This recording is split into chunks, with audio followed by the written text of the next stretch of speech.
So this is a boat, this is boat number 4 after exactly 3 weeks of labor for 2 people. Myself and Mitch McDermott, who's right now behind the camera and has been behind the camera on all these opening videos. I appreciate that. He came up from Sydney and Japanese Tools Australia to pitch in and help with the project. So that got us to the shear planks nailed on.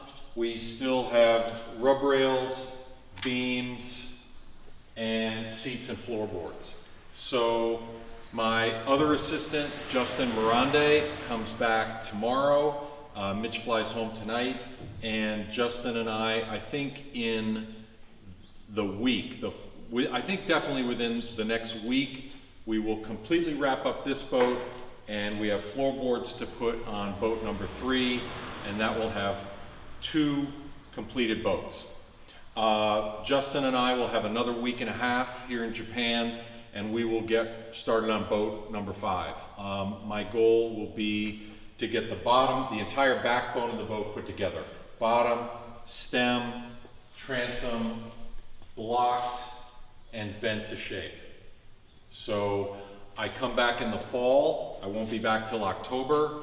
I'll be bringing 2 people, Milo Stanley, who was with me last fall to start the project, and Rowan Shaw Jones, and the 3 of us will jump in to boat 5 and build boats 5 and 6, and that completes the contract. We've shipped boats 1 and 2 to the Kumagawa Kudari down in Kyushu, and they recently had a Shinto launching ceremony to not only launch those first boats, but also it's the relaunch of the company.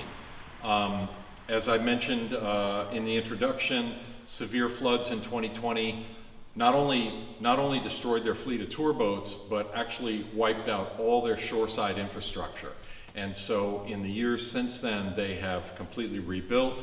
And I didn't know this, it turns out the flooding sort of completely silted up the river, and they had to dredge a 400-meter channel in the river to actually create a whitewater course again.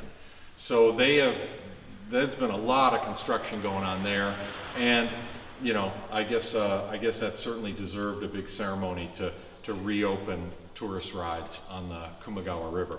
Yeah, it'll be a summer of anticipation and doing some planning ahead of time, but I'm feeling really good about where we got this spring. Couldn't be happier to absolutely get 2 more boats done, and there'll be gravy on it.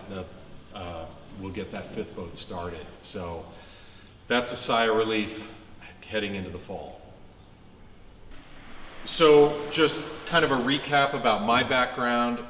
Since 1996, I have studied and built boats with 9 different boat builders from throughout Japan, from Aomori in the far north to Okinawa in the south.